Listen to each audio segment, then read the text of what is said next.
Hello, it's Saturday, and I am putting this video up this afternoon, but I was sitting here in the dark, twiddling my thumbs, thinking about doing nothing, being nothing, and feeling the L around my neck getting heavier and heavier as the hours progress. And as I sat here thinking about going to the bathroom and trying not to go to the bathroom because I got into a real deep thing with ChatGPT today that you guys are going to be seeing in the future. And as I sat here and I did research for well over an hour and a half, I spent 15 minutes of that talking on another video, but I started realizing the patterns of regular life where you're supposed to accept a lot of the things that normally we wouldn't accept. So there's a push, and it's been going on since right after the pandemic. I felt like it increased. As things progressively got worse for the proletariat, there's been a push for the normies to accept a lower tier of life. That comes right down to their employment, the food they eat, and how much they're being charged for the places where they don't want to live. So the media has helped a lot with pushing this idea of a booming economy, which is booming if you're wealthy. And it will always be booming if you're wealthy, because as a wealthy person, you don't have to endure such things as not having enough money to eat, or not having money to put gas in your car, or looking in your bank account after you got paid and realizing you're not going to make it to your next paycheck. But this insidious nature of low quality life goes further than that. It actually bleeds right into the essence of being a nobody, being an invisible person. And I have four talking points that I'm going to go over with you guys, and these are these are the titles: settling for good enough in relationships, sacrificing life goals, fear of uncertainty, and the cycle of mediocrity and resignation. As you guys well know, I've tried. I have tried. I've reached the top of where I can go in my life. And someone put this into the comment section this morning. Is like, how is a person with your success, a person that's, sub $100,000 a year, right? How are you so close to people that make $250,000 a year salaries? And that comment right there really reached down deep inside of me and twisted my guts a little bit, because I often ask myself that question too. A lot of my days are spent with people that are up there while I'm down here cleaning the toilets. And in order to be able to quantify this, I couldn't.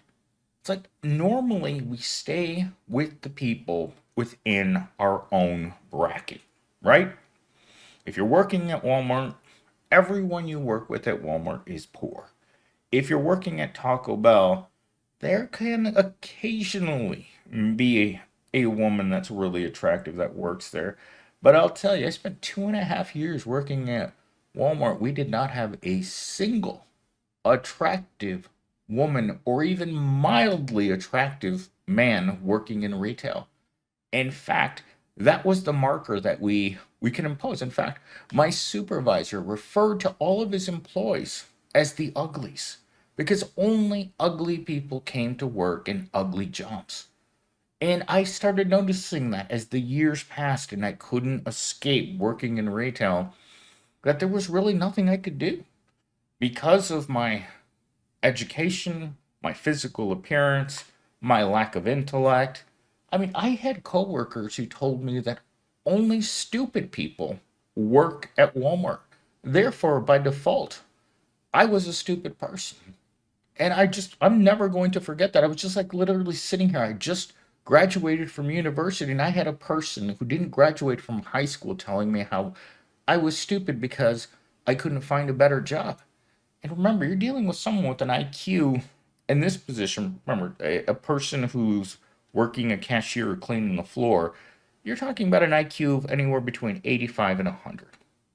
And a person who's not had the best upbringing. And you have that person telling you that you're a low achiever in life. That stings. But that's just what it is. It's, people don't really know what they're doing. I feel sometimes that we're all just wandering around. Like human beings are very much so a difference engine, right? We go here, we don't like it, we move somewhere different. We go over here, we're cold, we move somewhere warm. We get to somewhere where that's too warm, we go somewhere that's cooler. When we get into a relationship, we want to go towards a relationship that is both financial, you're attracted to them, and that you have chemistry. You have to have it, or else you'll turn into a roommate situation very quickly. In fact, I just had a conversation a couple of hours ago with a girl whom I text. I'd say we text a few times a week, and I see her every 10 days. And she told me that with her roommate, she and her, they're both straight females, but she's taken on the dominant male role within their apartment.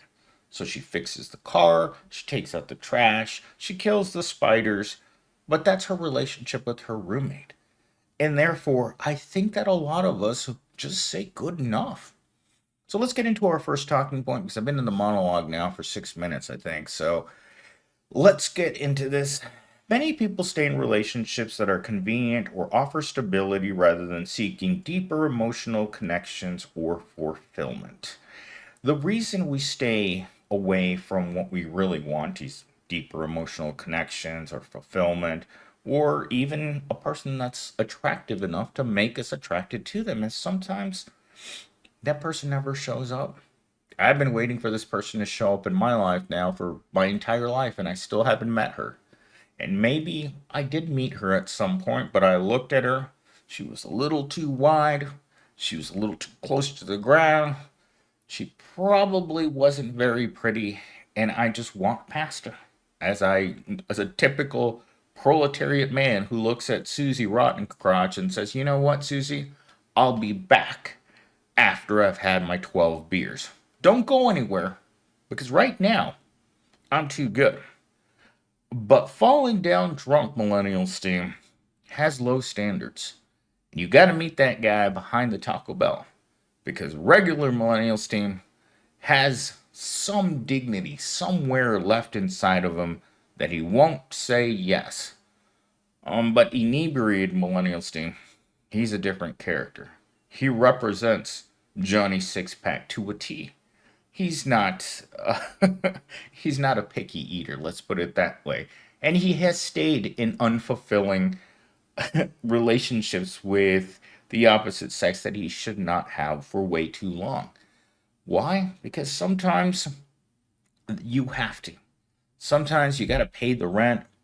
Sometimes you need food. Sometimes you just have to do it. As they say, just do it. Just do it, Sonny. Johnny Sixpack. And Susie Rottencrotch might say, "You know what? I'm not going to stay with that man because Johnny Sixpack only likes me when he can't see straight." I mean, it's a balance. You all have to decide on where you're going to stay on that sliding scale of attractiveness, because attractiveness can also go up and down. I've seen people go from a 10 to a 3. I've seen women who got into relationships, got the old bump and dump, and boom, 10 to 3. Just like that. Because it's hard to stay in good shape when you've got some sort of, thing growing inside of you. You're not real sure who the Johnny Sixpack is who put that thing inside of you. I'm that bastard child. I have no idea whose spawn I am. I was never told that. And because of that, I've spent my entire life angry at the process of Johnny Sixpack doing the bump and dump. Now, would I do it? Of course I would. I may be angry at Johnny Sixpack, but we all function as Johnny Sixpack.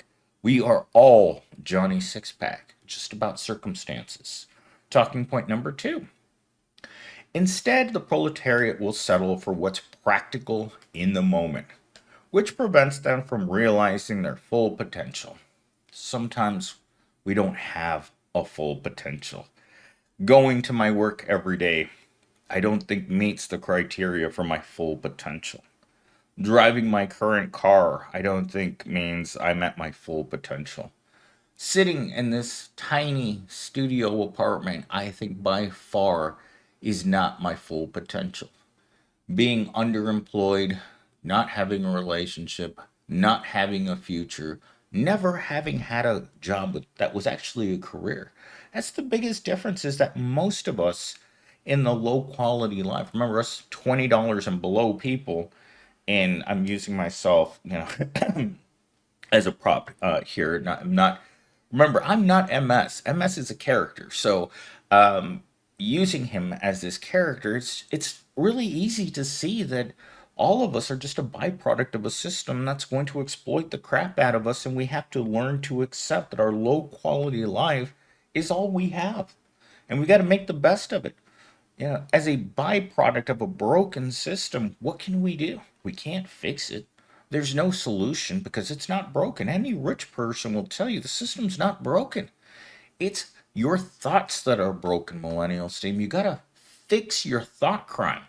Stop the thought crime and you will be happy. You'll be happy with your mediocre life. You will own nothing and you will be happy. Because if you think that somehow your circumstances are going to change, that one moment you're going to be walking down the street and you're going to meet a perfect 10, a Victoria's Secret model, and she's going to ask you out, and then you're going to find out that she wasn't the kind of Victoria's Secret model you thought she was. You opened up the hood and you found more than you could handle. That's life. We always pull back the curtain and realize, oh my God, what have I done to myself? We do it with our employment, we do it with our relationships. Hell, I even do it with food. This morning I bought Kroger's a pre-cooked chicken, and I'm like, I'm eating this, and I felt like that's why my stomach is rumbling right now. My stomach knew right away that this was going to give me the explosions in my pants. But if you ask anyone that knows me, they'll tell you that I'm I'm prone to these things. Talking point number three. The do any now mindset fosters a fear of uncertainty, leading people to cling to what's familiar. We may not like the fact that Susie Rottencrotch is our future partner. We're never going to turn Susie Rottencrotch into Susie Homemaker. But the fact is, we do cling to what's familiar. I mean, why else would we become human toilet paper? It's comfortable. We're used to getting stained. We're used to being wiped. And we're used to being flushed. We stay with the familiar. It's no different than going to the same places every day. My weekend is just two things. I go to the Kroger's, I go to the gym, and then I go home and I make sappy videos. Why? Because there's nothing else. What am I going to cling to that's not familiar? Is there going to be any hot chicks at the gym this afternoon when I go there? And if there were, the rare one or two of them, would they ever talk to a guy that looks like me? No. The answers are obvious. Can I get a better job? No. I've been looking for a better job on Indeed now for more than 2.5 months, and all I see is the crap there.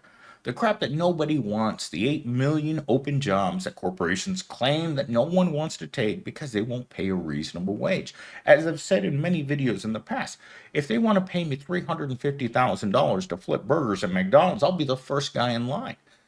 But if they're going to pay me $800 a month, which is an extreme exaggeration, guys. But that's the McPaycheck. It's not designed to keep you alive. It's not designed to make you look more physically attractive to the opposite sex. It's just a job. And we know that just a job is where the 99% stays. A lot of us, even if we get up a little higher on the tier, eventually they're going to find a reason why they're going to replace you with a temporary employee. I've seen that at my job so many times where they actually hire. I have temporary employees that are starting this Monday. In fact, I have to remember that because they're swinging by my office to pick up some new temporary employee stuff. But with that said, I don't know what else that you can think of. I mean, the the trap that people fall into in the unfulfilling situation is so common that we have to get used to it. You have to get used to being a loser. You have to get used to society looking down upon you. Because the worst part is that the 99% is the people that look down at you the hardest because they're not happy, that they're not comfortable. You're not comfortable, and everyone's uncomfortable because I've tried to say this at the beginning. They're trying to normalize the low quality of life. And for some of us, I mean, I've been poor my whole life. I know that you expect a certain amount of discomfort at the bottom. When you're in survival mode, there's a certain amount of uncomfortableness that's associated with being poor. But now it's not just your housing. It's not just your crappy job. It's not your low wages. It's just everything else. Everything about life feels cheap, including yourself. When I shake hands with the governor morning, noon, and night, with the left, with the right, I try to use my feet, whatever, it's uncomfortable. It's low quality. And I have to accept that. Or else I'm not going to be able to move forward. When you can't come to accept the quality, the circumstances of your life because they are unfulfilling, you just have to wonder. It's like, do I want too much? Yes. Yes, you do, millennial steam. Being comfortable is wanting too much. Talking point number 4. When people constantly operate in survival mode, they may come to accept mediocrity as their norm. Yes, we have. Over time, this resignation to just getting by can bleed into all areas of life. It sure has. You lower your standards on your Susie, you lower your standards on your job, you lower your standards on your housing, and worst of all, you lower the standards on the things you put into your pie hole. I literally have a Gen Zero who eats nothing but top ramen. I'm sure there's some other things mixed in, but most of his meals are comprised of top ramen. And he's not alone in this. I have fellow coworkers in the technology department that live at home and are still eating ramen. For many years, I was a regular ramen eater till I realized that the stuff is no good. The stuff is not even food. You'd be better off shoveling handfuls of dirt into your mouth rather than eating ramen because it is so bad for you. Therefore, I have a couple more bucks than eating dirt. I mean, I might be at the point in my life where I can afford a can of dog food 3 times a week. But that's where I'm at. And that's where most of us are at. So accepting that mediocrity is life, right? You have to accept the fact that there's a lot of things we have to come to accept in life that are very hard. Number one, you're not a handsome man. Number two, you're not a rich man. Number three, you're no Casanova with the ladies. And number four, your Promobile. Well, you're lucky to have a Promobile. For a lot of people, especially when I'm driving past the bus, you look inside and it's like, no Promobile, huh?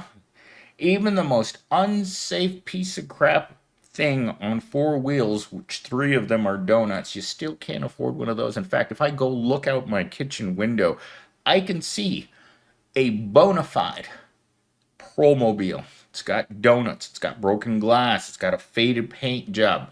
It sounds like hell when the owner turns it on. There's always that precarious moment in the morning where it's 6 o'clock and you hear that Promobile trying to bring the last little bit of life that that engine has left in it to get him to his prole job so he can come back and give his prole money to his prole wife. That's life. That's the way that we function. That's perfectly normal. Unfortunately, we and this is going into toxic positivity is we have to demonize normal. We all have to keep believing that someday we can be rich because if we stop believing in that, if we stop believing in the corporate slogans and the corporate culture, then the system comes to a halt. We can't have that. We have to have people that believe in the system. And whether or not you do, wholeheartedly. You show up at work with that big phony smile, and you tell your boss how great it is to work here, or you're in a job interview right now, telling them how much you look forward to contributing to the corporation's overall success, when the reality is you could care less. I always hate interview questions like that. Why do you want to work here? Because I'm hungry. That's what I want to say. Every time I get that question in the interview, that's what I want to say. So, to end this video with toxic positivity, just remember that the next time that you frown at someone, don't frown at them. Don't even look at them. In fact, I was just in a Kroger's a couple hours ago, and I'm walking through the store, and I see maybe three, four, five women that are, out of my league, and I look at them, and they walk right past me like I don't exist. That's how we are in real life. We are the NPC. We don't exist. Women like that, they'll never look at a guy like me. I don't exist in their world. To them, as they walk through the store, millennial steam is no different than looking at a bag of potato chips that they would never eat because they don't want to get fat.